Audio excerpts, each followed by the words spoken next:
welcome to our show, Health and Wellness, Myths and Facts. Endocrine glands produce and secrete hormones that are responsible for many important body functions. It plays a vital role in whether or not you develop diabetes, thyroid disease, growth disorders, sexual dysfunction, as well as a host of other hormone-related disorders. How often do you consider the health of your adrenals when you consider the state of your health? The sad fact is that adrenal health is largely overlooked, and the role of the adrenal glands in your body is to release certain hormones directly into the bloodstream. Many of these hormones have to do with how the body responds to stress, and some are vital to existence. Adrenal health may not be at the top of your priority list when it comes to looking after your body, but if you do not take care of your adrenal glands, you may suffer from various conditions associated with it. We have an expert panel with us. Our experts will provide medically accurate and actionable advice to help prevent the development of adrenal disorders, as well as guide our viewers with effective long-term management strategies. So let's welcome our guests today. We have Dr. Ganapathy Bantwal, endocrinologist of St. John's Medical College Hospital in Bengaluru. We also have Dr. Dominic, consultant endocrinologist, Aster MedCity from Kochi, as well as Dr. Mukhopadhyay, endocrinologist from Health World Hospitals, Durgapur. A very good afternoon, doctors, and welcome to NDTV. Let me start my first question with Dr. Ganapathy Bantwal. I'd like to start with you and ask you, hormonal imbalance in adrenal glands can cause adrenal disorders. Is it possible to prevent adrenal disorders, and what are the reasons for the dysfunction of the adrenal gland? Thank you. That's a very important question. So let me begin with what's an adrenal gland. It's also known as the suprarenal gland. It's situated above the kidneys.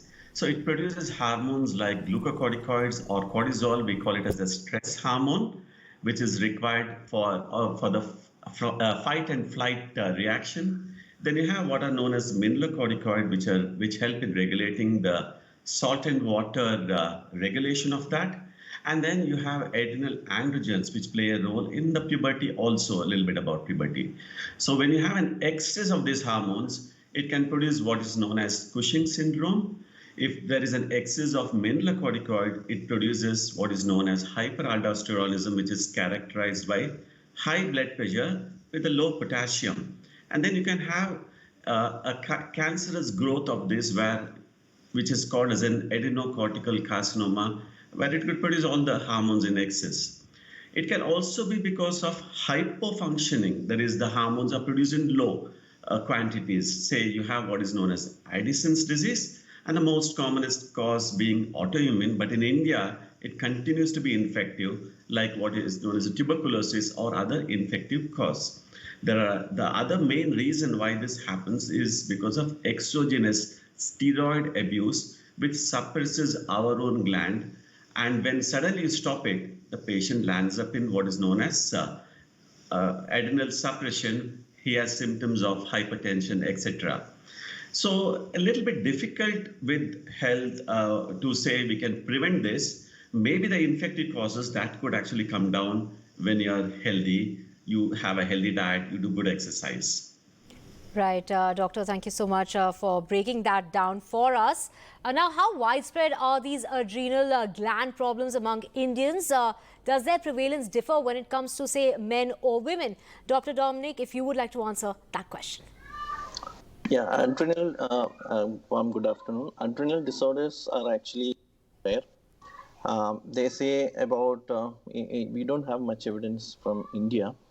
From overall the world, if you look at the numbers, we can see that about 1 person in 1 lakh, roughly 10 persons in 100 persons in 1 million, or to that extent that adrenal disorders are seen. If you look at the adrenal deficiencies, why it's happened, we already dealt with the tuberculosis and the stuff like that. We know most of the autoimmune conditions are commoner in females. So again, that is true for adrenal insufficiency. We see more of females in our patient population than the males. So it is pretty rare. You need to have that. All the doctors who take care of patients have to have that suspicion in our minds whether we are dealing with an adrenal insufficiency, because it is a life-threatening condition. but it is treatable. Some of the most common symptoms, again, lethargy, confusions. You can have severe tiredness, weight loss. People can land up in hypoglycemia, low sugar, low BP, and finally become unconscious. Right. My next question is for Dr. Mukhopadhyay. Doctor, can various autoimmune diseases cause adrenal dysfunction? If yes, then what are those conditions that one needs to watch out for? Good afternoon, everybody. Autoimmune disease, as Dr. Ganapathy has said, is one of the cause or important cause for adrenal dysfunction. But various autoimmune disease, like for example, thyroid has autoimmune disease which can cause hypothyroidism or hyperthyroidism. So other autoimmune disease may not affect the adrenal gland directly. Though adrenal gland dysfunction is caused by autoimmune disease, and in our country, probably the commonest cause is tuberculosis. So yes, autoimmune disease is a cause of adrenal deficiency, but there is no particular autoimmune disease which can cause adrenal insufficiency as such. So it is a bit convoluted way I am telling, but this is what is the problem of the adrenal glands, is that it is affected by autoimmune disease. However, there is no autoimmune disease which directly affect the adrenal gland. For example, systemic lupus erythematosus or SLE is an important autoimmune disease. However, it usually do not affect the adrenal gland directly. But as Dr. Ganapathy has said that, because this disease need to be treated with steroids, so we give steroids from outside, and this steroid then causes adrenal gland dysfunction or suppression. So in these patients, they should not stop the steroid suddenly, because that can lead to the adrenal deficiencies, which my previous colleague has just said.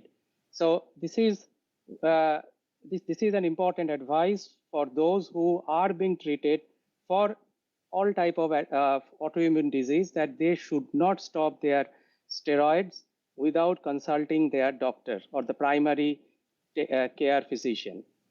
Right. My next question is for Dr. Bantwal. Dr. Dominic just mentioned feeling tired. What is adrenal fatigue and what causes it, Dr. Bantwal? Actually, it is a non-existent clinical scenario. It's based on the concept of downregulation of the adrenal gland because of chronic stress, which could be physical or pathological stress. But the problem, it does not have any physiological basis. It's been developed, it's quite common in the West, where the naturopaths, they tell that, oh, you have adrenal fatigue, let me treat you with that. But actually, there's no clinical entity. Many times what happens, if you have these symptoms like fatigue, tiredness, they say, oh, it's because of that. But actually, there's no entity. So many times they give what is known as adrenal supplements. And when they looked into that, it predominantly contained T3, or sometimes it contained budesonide. In the clinical scenario, like you have what is known as post-traumatic stress disorder. So sometimes, say you have a death of an infant, so there's a severe stress, or HIV/AIDS. So in these scenarios, people tried using these type of drugs, but actually they are of not much use, because when they did the actual stimulation of the adrenal gland, they found it was all intact. So basically, adrenal fatigue is, strictly speaking, a non-existing entity developed by the so-called naturopaths, quote unquote. Right. Dr. Nibu Dominic, get us a sense of what happens when a body goes into an adrenal crisis. How does one manage a patient who is probably going through that sort of crisis? Yeah, actually, that's a very important thing to know. The adrenal insufficiency is incompatible with life, to put it in a straightforward way. If somebody who's having very less cortisol, which is the adrenal hormone, that is important for body's day-to-day function. So if that is found to be severely deficient, the patient can die. That happens sometimes very slowly, but sometimes it can happen all of a sudden without much symptoms before. The most common symptoms that patients say are like diarrhea, vomiting, inability to gain weight, or rather losing weight, They feel like having severe tiredness, lethargy, not able to do common routine activities, and they may be suffering from low BP, low blood pressure, low sugar in the body, and finally they land up with confusion and clouding of consciousness. So this is where a scenario where you are suspecting the adrenal insufficiency. Hyponatremia, the low sodium in the blood, is another one of the most common scenarios that we encounter in hospitals, where we suspect that the patient might be suffering from adrenal insufficiency. The treatment is very simple. You start steroids. Steroids are the mainstay because the cortisol is nature's own steroid. We have the synthetic steroids with us. But in addition to that, we have to correct the volume. The blood volume might have gone down. You have to replace with fluids and other supportive measures. Most often this happens, the adrenal crisis happens when there is an infection going on. So probably you have to treat that with an antibiotic as well. Right. My next question is for Dr. Ganapathy Bantwal. Can you explain a bit about steroid-induced adrenal problems? Yeah. So when you start taking steroids, it suppresses our own gland. So exogenous steroids suppresses our own adrenal gland. We call it because of a negative feedback mechanism. And as a result of which, this is the most common cause of adrenal gland insufficiency. So we call it as a type of tertiary adrenal gland insufficiency. So here, what happens is, because our own glands are not functioning because of the exogenous use, and if you stop this drug suddenly, so they get all the symptoms of adrenal insufficiency, which has been highlighted by the previous speaker. So then what do you do in them? So you have to actually restart the steroids and gradually down titrate the dosage. So it may sometimes take 3 to 6 months for recovery, and in rare instances, it may take even an year or two for them to recover from the function of our own adrenal gland to function. So this is a very important scenario. So that's the reason somebody is on chronic steroid abuse. We say chronic, say you are using prednisolone, etc. For more than, say, 3 weeks, our gland gets suppressed. So this is a very important thing. You should not stop suddenly. If you stop, you get these symptoms of adrenal insufficiency, which has already been highlighted. Right. Dr. Mukhopadhyay, I would like to find out, can adrenal fatigue cause autoimmune diseases? Well, Dr. Ganapathy has already said that there is no medical term as adrenal fatigue. The nearest term would be adrenal insufficiency, where for either exogenous cause, that is steroid given from outside, or endogenous cause, that is either tuberculosis or autoimmune disease, patients don't produce adequate amount of their own steroid. So, so this is what it is, that adrenal fatigue is not existent. However, we should not just, the doctor should not just ignore it, saying that it is adrenal fatigue, because we need to go to the bottom of it. Because what the patient is coming to us is that they are feeling tired, depressed, etc., which are very common, especially if they are exhausted. Even other diseases can cause this, like hypothyroidism, that is thyroid dysfunction, low thyroid gland function. Then even very high blood sugar or very low blood sugar, both of them can cause tiredness, fatigue, etc. As well as if there is, because of the adrenal steroid deficiency, there is low blood sugar. So our approach, that is the doctor's approach for these patients, should be that you should give a sympathetic ear to their symptoms, get to the bottom of the disease if possible. If there is none of the causes can be found, then you can tell the patient that nothing to worry. There is nothing you are suffering from, means there is nothing to worry about this adrenal fatigue, which is common currently in the in YouTube, etc. People are telling about this. So do not listen to them. And we have got your disease, or you don't have a disease, or I have got a disease for you, and this is the treatment. So that's how our approach to this adrenal fatigue, which is common in the society. Right. Thank you so much, Doctor, for breaking it down for us. With that, we're slipping into a very short break on our show, Health and Wellness, Myths and Facts. See you on the other side with a whole lot of questions that'll be answered by our expert doctors.